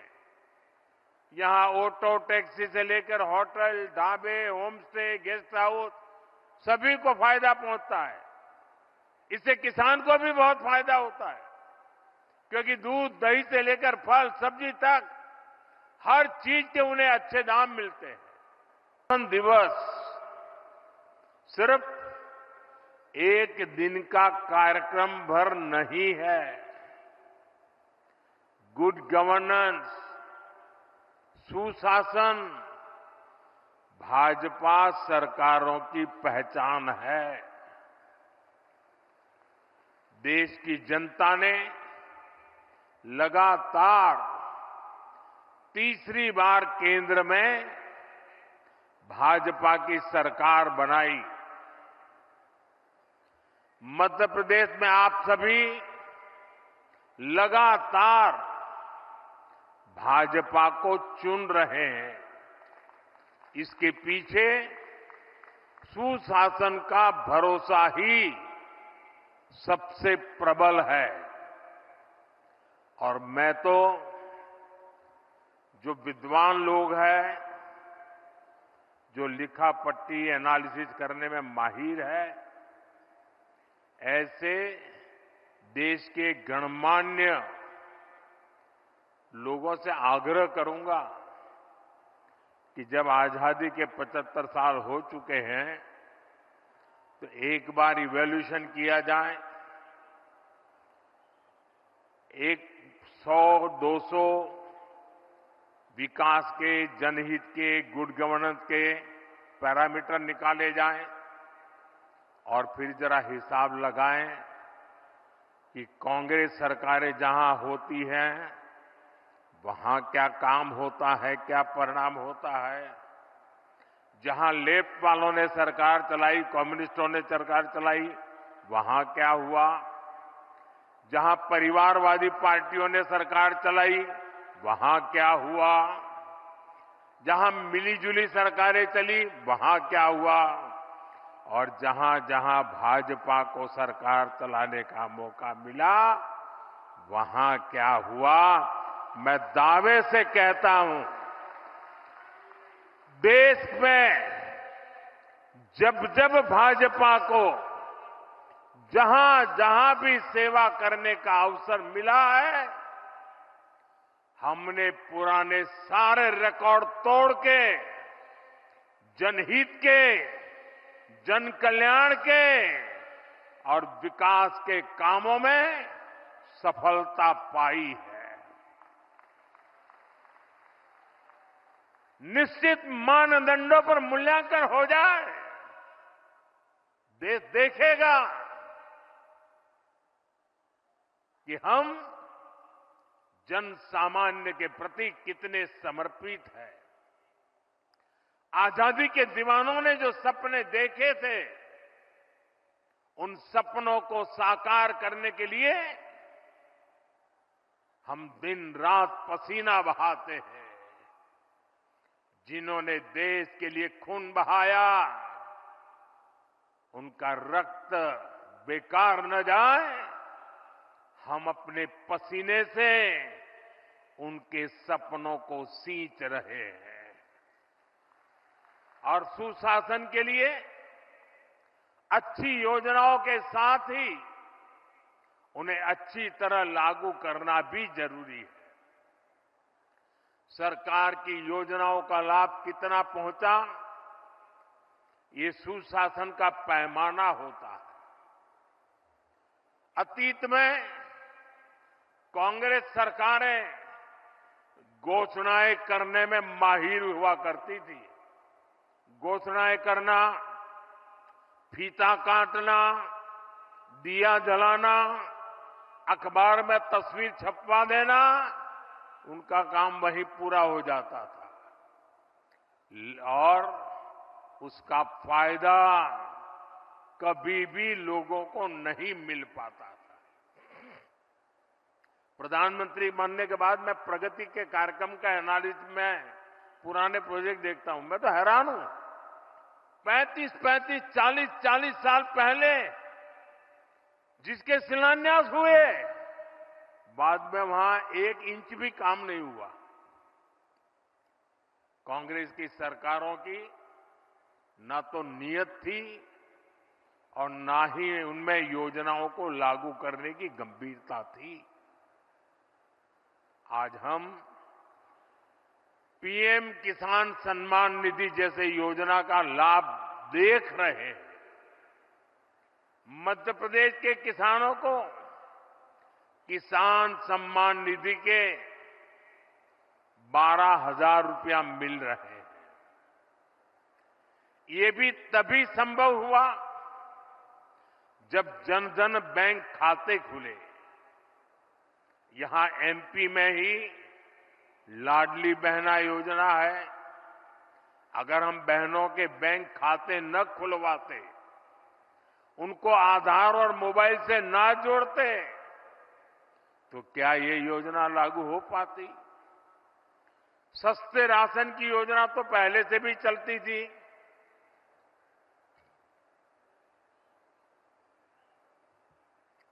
लेकिन गरीब को राशन के लिए भटकना पड़ता था।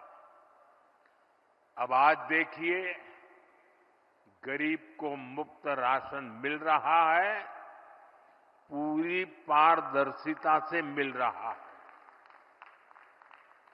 ये तभी हुआ जब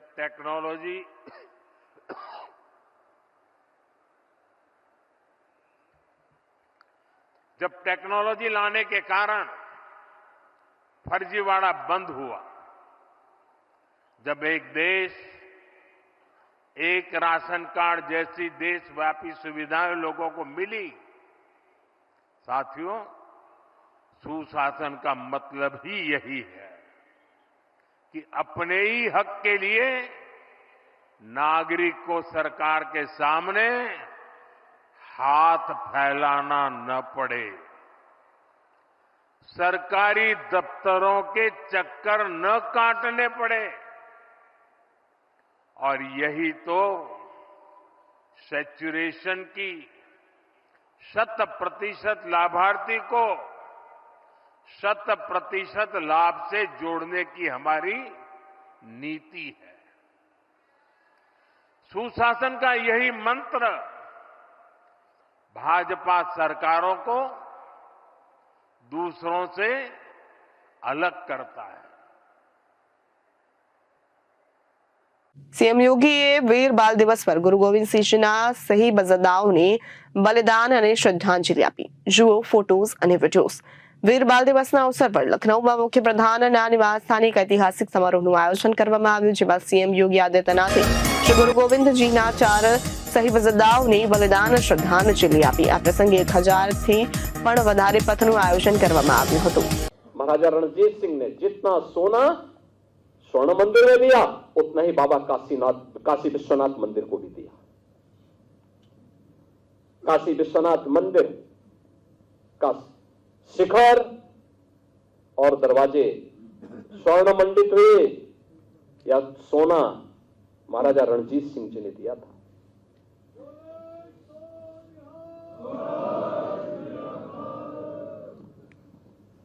जितने भी सिख योद्धा थे, क्रांतिकारी थे, देश के लिए अपने आप को शहीद किए थे, अपना बलिदान दिए थे और हमें आज भी उनसे प्रेरणा प्राप्त करनी होगी. यह अवसर होते हैं जब हम उन्हें स्मरण कर सकें, उनके बलिदान से कुछ प्रेरणा प्राप्त कर सकें.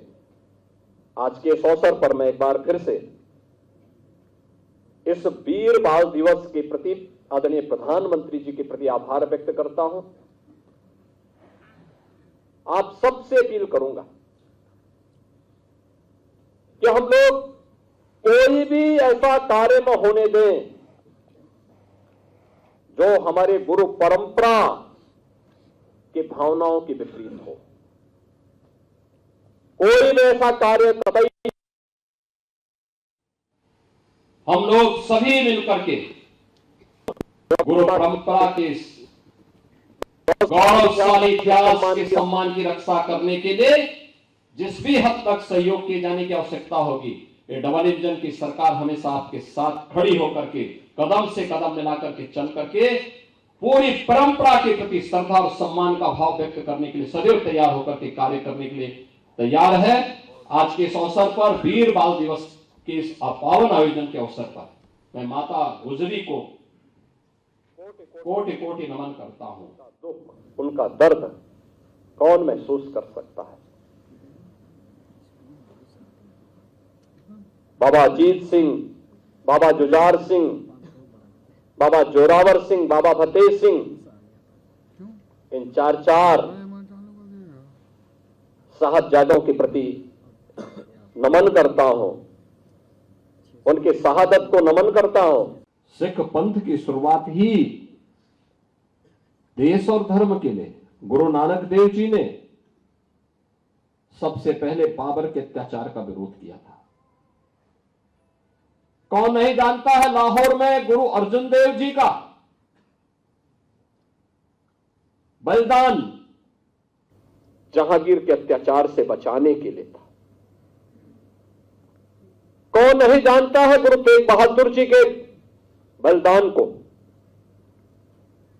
उन्होंने अपना सिर दिया लेकिन भारत का सिर नहीं झुकने दिया.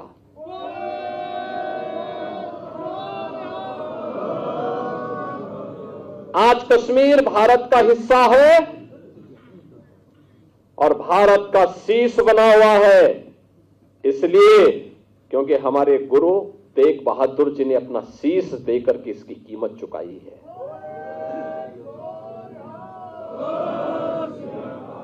और यहीं से हम कह रहे हैं कि गुरु गोविंद सिंह जी महाराज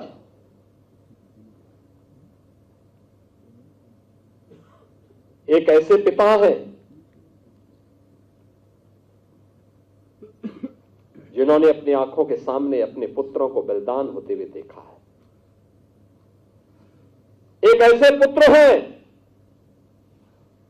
जिन्होंने अपने पिता को अपनी आंखों के सामने बलिदान होते हुए देखा है. क्या उम्र है उस समय गुरु गोविंद सिंह जी महाराज की, जब पिता कश्मीर के लिए सिर दे रहा है, और क्या उम्र है जब बाबा जोरावर सिंह और बाबा फतेह सिंह देश और धर्म के लिए अपना बलिदान दे रहे हैं. 7 वर्ष और 9 वर्ष की उम्र क्या उम्र होती है, क्या उम्र होती है. बहनों और भाइयों, गुरु नानक देव जी से लेकर के गुरु गोविंद सिंह जी महाराज तक, 4 साहबजादों से लेकर के 5 प्यारों तक सिख गुरुओं का पूरा इतिहास देश और धर्म के लिए शहादत का इतिहास है। और ये इस बात के लिए हम सबको प्रेरित करता है कि इतिहास केवल एक कौम का नहीं है, इस देश का इतिहास है। एक नई प्रेरणा है पूरे भारतवासियों के लिए। जाति पाति का भेदभाव समाप्त हो। गुरु नानक देव जी ने शबद कीर्तन के लिए जो प्रेरणा दी, मिल बांट करके खाने के लिए जिस लंगर की शुरुआत को आगे बढ़ाया था, वह आज भी बनी हुई है। एक और यह गौरवशाली इतिहास, और दूसरी तरफ हमारे सामने वो दृश्य देखने को मिलते हैं जब हम लोग ये सुनते हैं कि काबुल में अब नाम मात्र के ही 2, 4, 10 परिवार सिखों के बच गए। जब हम बांग्लादेश की घटना का उल्लेख सुनते हैं, जब हम लोग पाकिस्तान के अंदर होने वाले अत्याचारों के बारे में सुनते हैं, तब हमें सिख गुरुओं के उस त्याग और उस बलिदान का स्मरण बरबस हो जाता है। और इसीलिए आज के उस अवसर पर मैं आप सबसे भी यही अपील करने के लिए आया हूं। मैं आप सबसे यही अपील करूंगा और मेरा विनम्र अनुरोध होगा, किससे बढ़कर के हिंदुस्तान के लिए, हिंदू हो या सिख है, इन सब के लिए दूसरी प्रेरणा गुरु नानक देव जी से लेकर के गुरु गोविंद सिंह जी महाराज तक जो आदर्श इन सिख गुरुओं ने हम सब के लिए रखा है, वही हम सबको आगे बढ़ने के लिए एक नई ऊर्जा देगा। उन्हीं का आशीर्वाद हम सबकी प्रेरणा है, और उस प्रेरणा से जब हम लोग आगे बढ़ेंगे, तब काबुल होने से बच पाएंगे, तब बांग्लादेश होने से बच पाएंगे, तब किसी ननकाना साहब के लिए हमें आंदोलन या संघर्ष करने की नौबत नहीं आएगी, बल्कि स्वतःस्फूर्त भाव के साथ वो हम सबको प्राप्त होगा।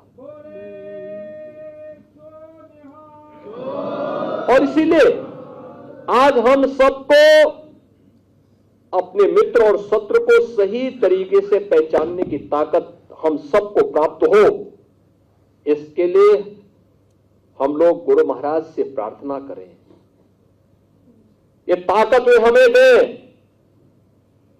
कौन वे लोग हैं जो देश की जुझारू कौम को,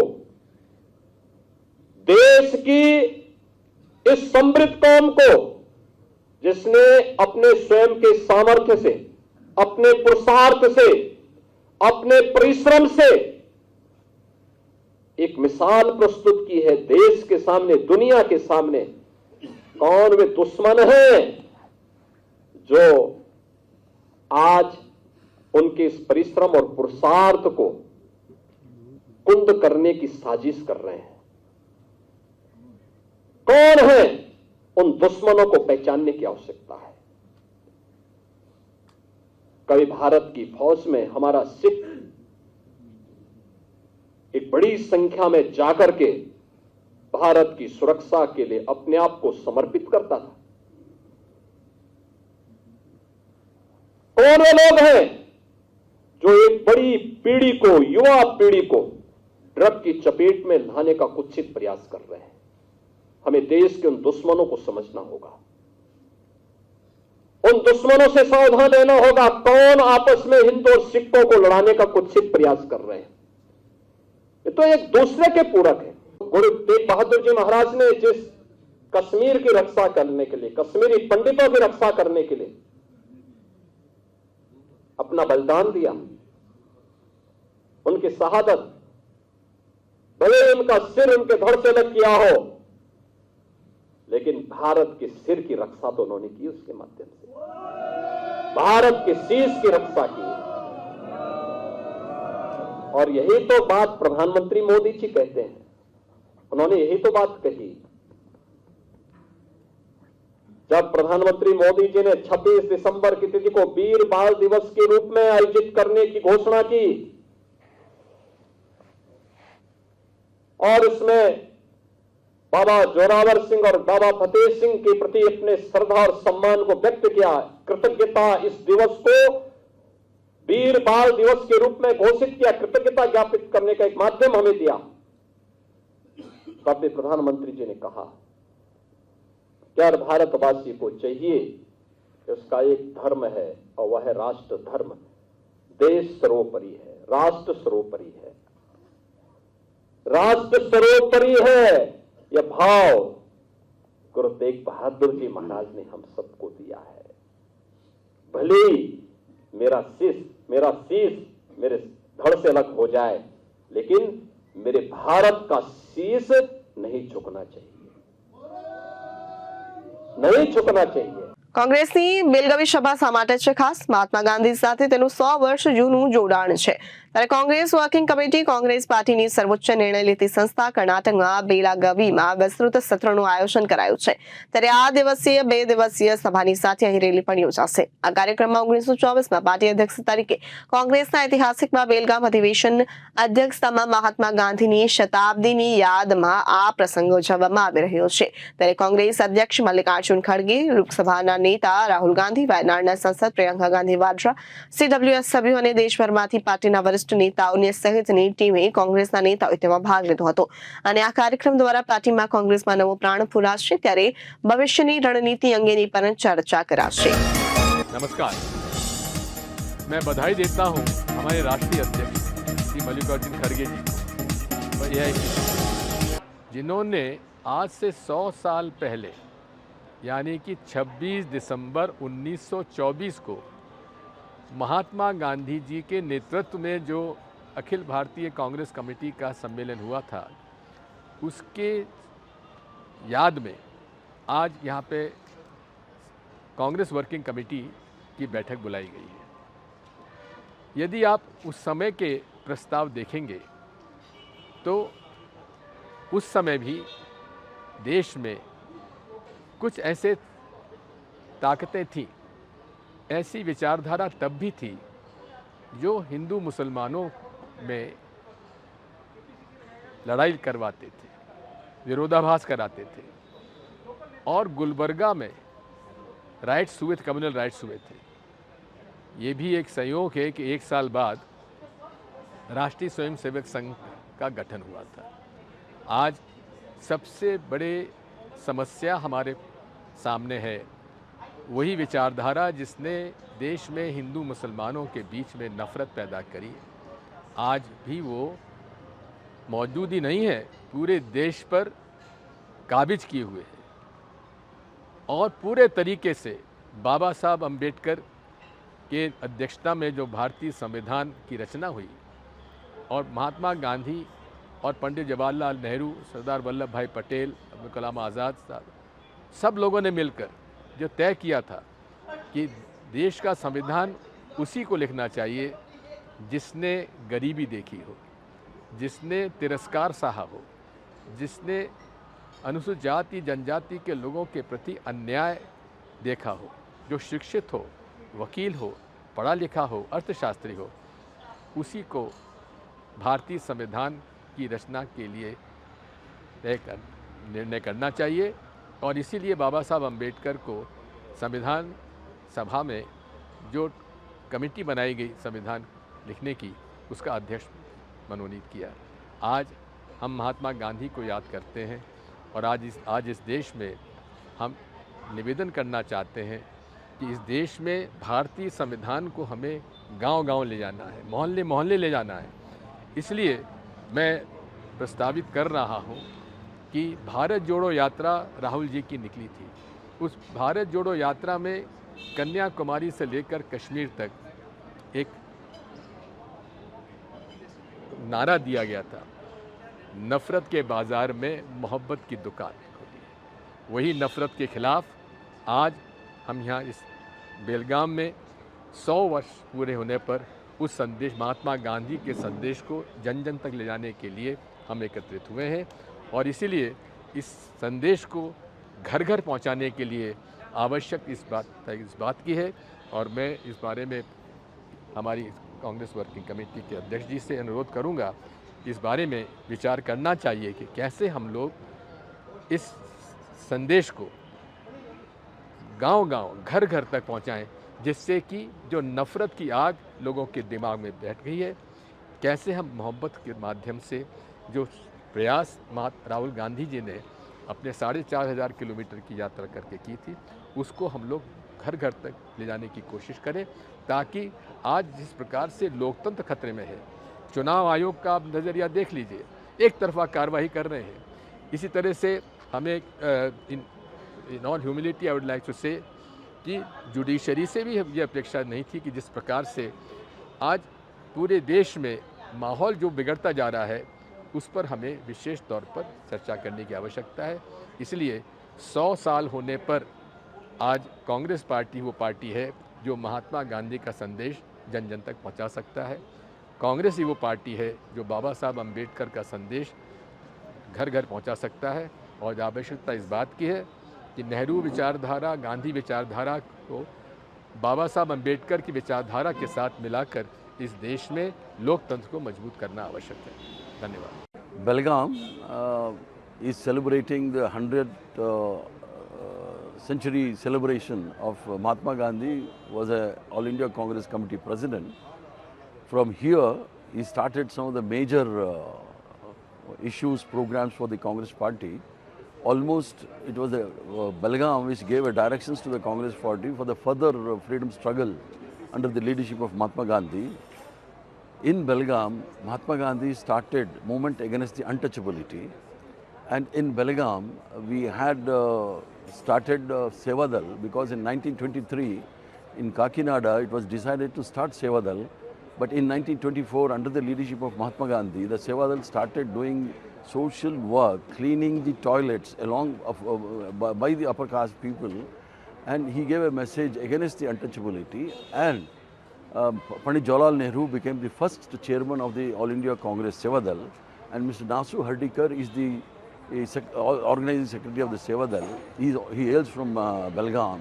So it's a very unique festival for the people, especially for the congressmen here in Belgaum. Gandhi व्यक्ति नहीं विचार है और गांधी अतीत नहीं भविष्य भी है। गांधी के नाम से ये संघी लोगों में जो नफ़रत है और वो नफ़रत फैलाने का जो प्रयास हो रहा है और गांधी के साथ संविधान को ख़त्म करने के लिए जो निकले हैं उनको रुक जाने के लिए पूरा देश आज सड़कों पे निकला है कि गांधी कोई एक व्यक्ति नहीं है जिनको गोडसे ने गोली मारी और उनकी मौत हो गई। वो विचार सदियों तक चलेगा और उसी विचार को लेके उसी विचार को आगे बढ़ाने के लिए आज पूरी कांग्रेस पार्टी कर्नाटका के बेलगारी में इकट्ठी हुई है। और जिस जगह 100 साल पहले गांधी जी ने कांग्रेस अध्यक्ष की जिम्मेदारी लेके पूरे देश के लोगों को एकजुट किया, जाति धर्म भाषा प्रांत से ऊपर उठ के हम सब भारतीय हैं, हम सबको ये अंग्रेज़ों की गुलामी के सामने लड़ाई लड़नी है, वो एक जज्बा पैदा किया। उसी जज्बे को आगे बढ़ाते हुए ये नई लड़ाई में नए अंग्रेज़ों के सामने राहुल गांधी के नेतृत्व में जो भारत जोड़ो यात्रा से शुरुआत हुई है, नफ़रत छोड़ो भारत जोड़ो, वही विचार को वही गांधी जी के पथ पे आगे चल के बाबा साहेब आम्बेडकर ने जो संविधान बनाया है उसकी रक्षा के लिए लड़ाई की शुरुआत कांग्रेस आज कर रही है। आज 26 दिसंबर इतिहास जब लिखा जाएगा, 26 दिसंबर 2024 का 1924 का इतिहास गांधी जी के नेतृत्व में लिखा गया था। आज 26 दिसंबर 2024 का इतिहास खड़गे जी, राहुल जी, सोनिया जी के नेतृत्व में लिखा जाएगा कि ये नई आज़ादी की लड़ाई की शुरुआत यहाँ से हुई है और ये बात को नए सत्याग्रह के तौर पे पूरे देश के एक एक गली में एक एक घर तक ले जाने की जिम्मेदारी हम सब कांग्रेस के कार्यकर्ताओं की है। गांधी कभी मरे नहीं थे और गांधी विचार कभी मरेंगे भी नहीं। यही बात को हम ये संघी लोगों से कहना चाहते हैं। आज एक बड़ा ऐतिहासिक दिन हमारे सबके लिए है। आज कांग्रेस वर्किंग कमेटी की मीटिंग कर्नाटका के बेलगांव में हो रही है। 100 साल पहले आज ही के दिन दोपहर 3 बजे महात्मा गांधी जी कांग्रेस कमेटी के राष्ट्रीय अध्यक्ष चुने गए थे और उन्होंने यहीं से शांति, अहिंसा और भाईचारा का संदेश देते हुए देश की आज़ादी की लड़ाई में कांग्रेस पार्टी की अगुवाई की थी। आज उसी इतिहास के 100 साल के यादगार दिन पे हमारी कांग्रेस वर्किंग कमेटी यहाँ मिल रही है। दल के हित से ऊपर देश का हित वो कांग्रेस पार्टी ने हर वक्त किया है। आज़ादी के वक्त पे सब कुछ गंवाना पड़े तो गंवाएंगे, पर देश की आज़ादी के लिए लड़ेंगे, यही विचारधारा थी। आज भी देश में वो राजकीय आज़ादी के बाद जो आर्थिक आज़ादी, आज भी जो जातिवाद के नाम पे जो जनगणना की बात राहुल गांधी जी करते हैं उसको स्वीकृत नहीं की जाती है, तो देश में कांग्रेस पार्टी आज भी जनता की आवाज़ बन के लड़ने का एक नया संदेश वर्किंग कमेटी के ज़रिए देगी। जीवन में बहुत कम ऐसी चीज़ें होती हैं जिसको लेके इंसान को इतना गर्व हो, और इससे बड़ी गर्व की और क्या बात होगी कि हम उस पार्टी का हिस्सा हैं जिसने ना सिर्फ इस देश की आज़ादी की जंग लड़ी, बल्कि जिस पार्टी के अध्यक्ष आज से एग्जैक्टली 100 साल पहले खुद महात्मा गांधी बने। इस बेलगावी में महात्मा गांधी ने 1924 में कांग्रेस का पदभार संभाला था अध्यक्ष का, और उन्होंने यहाँ से हिंदू मुस्लिम एकता का, इस देश को एकजुट रखने का, अंग्रेज़ों को निस्तनाबूद करने का एक बड़ा खाका तैयार किया था। और आज 100 साल बाद शताब्दी वर्ष मनाने हम सब लोग यहाँ बेलगावी आए हैं।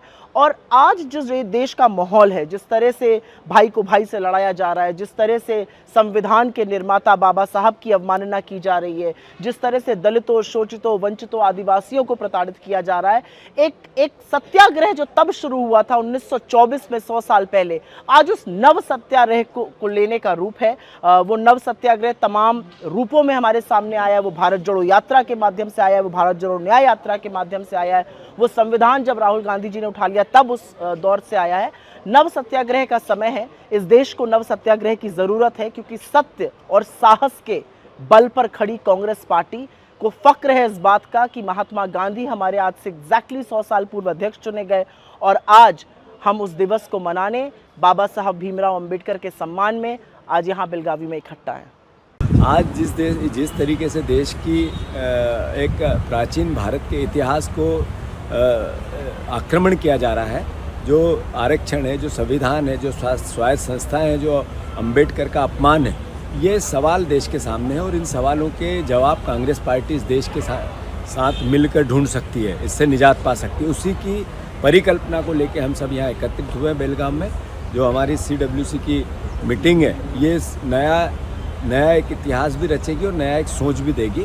मैं फिर से देशवासियों से प्रार्थना करता हूँ उस पवित्र जगह से जहाँ 100 साल पहले महात्मा गांधी ने आह्वान किया था देश की आज़ादी का, कि हम सबको मिलकर इस देश के संविधान को बचाना, अंबेडकर की विचारधारा को बचाना है, महात्मा गांधी की विचारधारा को बचाना है। इस देश के जो मूल मर्म है प्राचीन भारत के इतिहास का, उसकी ताकत को बुलंद करना है और कांग्रेस के विचार के साथ करना है, भाईचारा बनाना है। तो सब मिलकर हम भारत बनाए, विश्व में नंबर 1 देश जो भगवान राम, कृष्ण, पैगंबर, गुरु नानक देव जी, गौतम बुद्ध और महावीर का है, वो बनाने की कोशिश करें। हम सब कांग्रेस के झंडे तले देश की एकता और अखंडता के लिए लड़ाई लड़ें, संविधान बचाएं, राहुल गांधी जी के और कांग्रेस के हाथ मजबूत करें। धन्यवाद। आज हम लोग बेलगांव में, जो ऐतिहासिक जगह है जहाँ पे गांधी जी ने आज ही के दिन, आज 100वीं शताब्दी है, कांग्रेस के राष्ट्रीय अध्यक्ष बने थे, और आज ही के दिन उन्होंने कांग्रेस का अध्यक्ष बनना स्वीकार किया था। और जो देश में सिचुएशन चल रही है, हम यहाँ से एक बार फिर से नव सत्याग्रह नाम देके पूरे देश में जो भाजपा की कुरीतियाँ हैं, जो 2014 से 11 साल में जो उन्होंने युवाओं को झूठा आश्वासन दिया, किसानों को झूठा आश्वासन दिया, महंगाई चरम पे है, बेरोजगारी चरम पे है, मणिपुर जल रहा है, संभल जैसी कई घटनाएं हो रही हैं जिसमें सरकार के कान में जूं तक नहीं रेंग रही है। और इस ऊपर से जिस तरह से अडानी का ब्राइब का इशू आया, और सबसे अहम बात हुई जब अभी 20 दिसंबर को जो सदन सेशन चल रहा था, उसमें बाबा साहब का संविधान दिवस में होम मिनिस्टर द्वारा जो अपमान किया गया, और उससे भी चरम स्थिति थी कि प्रधानमंत्री तक ने नहीं कहा कि माफ़ी मांग लो। तो मुझे लगता है कि आज इस ऐतिहासिक जगह से एक बार फिर जो पूरा देश भाजपा की नीतियों से और उनकी कुरीतियों से और उनके हर लीजेंड के अपमान को जो पूरा देश देख रहा है, और जिन्होंने इस सदन को लोकतंत्र की सबसे बड़ी पंचायत जिसको सदन कहते हैं उसको राजतंत्र बना दिया गया है, उसको कंट्रोल में लेने की कोशिश की जा रही है, जिसका उदाहरण ही पिछला सदन रहा। उससे पहले का भी सेशन जिसमें 150 सांसदों को सदन से बाहर का रास्ता दिखाया गया, उससे पहले राहुल गांधी जी को सदन से डिस्क्वालीफाई किया गया क्योंकि वो किसी के भ्रष्टाचार की बात कर रहे थे और वो हमारे प्रधानमंत्री के दोस्त निकले। तो ये सारी चीज़ों के लिए आज मुझे लगता है कि ऐतिहासिक दिन है, और हम फिर से एक बार इस देश को जगाने के लिए नव सत्याग्रह की तरफ जा रहे हैं। और गांधी जी के जो उन्होंने हमेशा अहिंसा का रास्ता हमें दिखाया था, उस रास्ते पे चल के एक बार फिर से देश को दिशा दिखाने की जो नीति तैयार की थी गांधी जी ने, आज उसी नीति से हम लोग फिर से नव सत्याग्रह की तरफ जाएंगे। आज का दिन हमारी कांग्रेस पार्टी और देश की आज़ादी के लिए बहुत महत्वपूर्ण दिन है। इस दिन महात्मा गांधी जी ने बेलगाम में आकर एक आह्वान किया था कि देश को आज़ाद कराने का, और यहाँ से एक बहुत बड़ी मुहिम चली। उसमें बहुत ज़बरदस्त कुर्बानियाँ भी हुई, ज़बरदस्त धरने मुजाहरे, और अंग्रेज़ों को मजबूर होकर देश को छोड़ना पड़ा। और जो हमारे देशभक्त थे, जो उनका सपना था कि हम देश हमारा आज़ाद होगा, जो है हम फ्री घूमेंगे, हमारा अपना संविधान होगा, अपना पैगाम होगा, तो आज जो बीजेपी कर रही है संविधान के ऊपर, जो उन्होंने मजाक कर रहे हैं देश को, और मेरे बाबा साहब भीमराव जी के अगेंस्ट जो अमित शाह ने बात की है, तो मेरे ख्याल में जो हमारे पुराने हैं जिन्होंने हमें देश आज़ाद करवा के दिया, उनके दिमाग में कभी नहीं आया था कि हमारा देश आज़ाद भी हो सकता। वो फांसियों पर चढ़ गए, जेलों में रहे। वो आज सोचते होंगे ऊपर बैठे भी कि हमने किस काम के लिए कैसे देश का संविधान बनाया, कैसे आज़ादी दिलाई। तो आज न बोलने की इजाज़त है, मीडिया के ऊपर उनका कब्जा है। देश में जो किसान हैं वो अपनी राजधानी में जाना चाहते हैं, उनके लिए रास्ते बंद कर दिए गए हैं। उन्होंने जो फ्रीडम दी थी हमें, जो फंडामेंटल राइट्स दिए थे कि आप बोल सकते हो, आप मुजाहरा कर सकते हो, आप धरना दे सकते हो, वो आज के दिन मेरे को याद आ रहा है कि वो जिन्होंने हमें देश आज़ाद कराने के लिए और कांग्रेस ने जो बलिदान दिए, जो काम किए, उसमें कहीं देश को नुकसान भी हो रहा है। और वही दिन याद कर रहे हैं कि कभी जो ईस्ट इंडिया कंपनी थी वो गुजरात के रास्ते, सूरत के रास्ते इंडिया में एंटर की, तो आज फिर अडानी जैसे लोगों ने ईस्ट इंडिया कंपनी बनकर देश को खा भी रहे हैं और देश को बर्बाद भी कर रहे हैं। તો આ હતા અત્યાર સુધીના સમાચાર। ફરી મળીશું નવી વિગત સાથે, ત્યાં સુધી જોતા રહો જનાદેશ ન્યૂઝ। નમસ્કાર।